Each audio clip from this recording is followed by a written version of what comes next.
Inspector Pandey वो 50 की उम्र में पहुंचा डरपोक, दब्बू और मौका परस्त पुलिसिया था। अरे ये तो कहता है कि इसने आपको ही देखा था।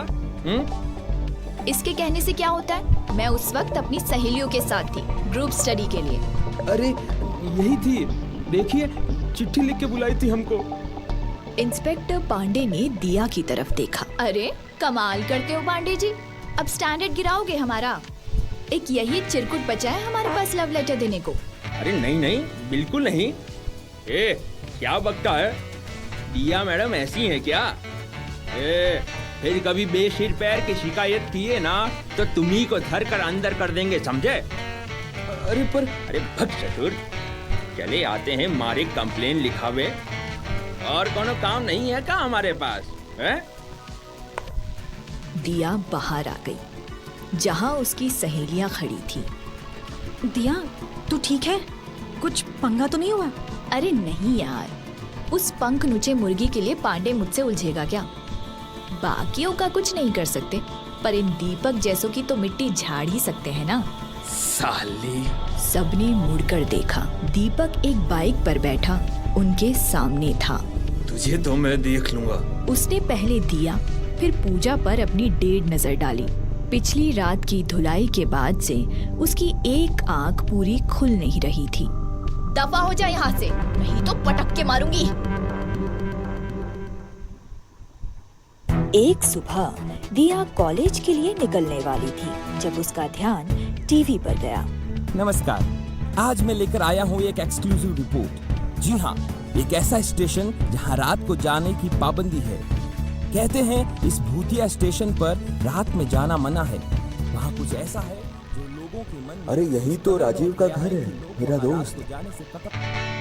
दिया जानबूझकर अपनी मम्मी को चिढ़ाने के लिए पापा से बोली। वाओ पापा, फिर तो चलते हैं राजीव अंकल के घर, मजा आएगा, है ना? मुझे ये स्टेशन देखना है। चल हट, भूत है वहाँ। देख टीवी में क्या बता रहे। नहीं जाना बस। 3 दिन बाद जब सब दोबारा कॉलेज के बाहर इकट्ठे थे, जब दिया की एक और सहेली नेहा ने आकर ये खौफनाक खबर सुनाई कि पूजा के चेहरे पर किसी ने ब्लेड मार दिया था और वो हॉस्पिटल में है। दीपक जैसे छिचोरे की इतनी हिम्मत, जरूर उन लोगों की हरकत होगी जो आते जाते छेड़खानी करते हैं। दिया गुस्से से धधकने लगी। आज तो पांडे को जवाब देना ही होगा, वरना देखती हूँ मैं भी मीडिया के पास जाऊंगी। अब बस, साला बूंदी का लड्डू इंस्पेक्टर है कि मजाक? दिया धड़धड़ाते हुए इंस्पेक्टर के ऑफिस में घुस गई। वो गुस्से से खौल रही थी। मैं पूछ सकती हूँ कि? वो चुप हो गई और मूर्ति की तरह स्थिर सामने देखने लगी। आज सीट पर फटे तरबूज की तरह पांडे जी नहीं बैठे थे, कोई दूसरा इंस्पेक्टर था। ऊंचा, पूरा गोरा चट्टा। दिया ने उसके लंबी नाक और गहरी आंखों वाले चेहरे को देखा और सब भूल गई कि वहां क्यों आई थी। कहिए, क्या पूछनी थी आप? अब वो पांडे जी। उनका ट्रांसफर हो गया, अब मैं यहाँ का इंचार्ज हूँ। ओह अच्छा, वो मैं। Will you please sit? दिया जल्दी से बैठ गई और उसने सारी समस्या उस नए इंस्पेक्टर के सामने रखी। गंभीर समस्या है ये। और कोई कुछ करता भी नहीं, कई बार तो फोन भी नहीं उठता इधर। देखिए, मुजरिम को केवल अपराध करते वक्त ही पकड़ा जा सकता है।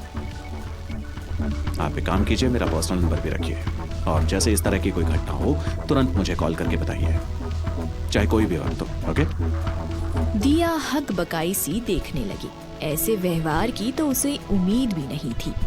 उसने अपने मोबाइल पर नए इंस्पेक्टर साहब का नंबर ले लिया। फिर स्वतः ही उसकी नजर उसकी वर्दी पर लगी नेम प्लेट पर गई। Thank you sir. बाहर आते समय उसके दिमाग में एक ही बात चल रही थी, यार कितना हैंडसम है।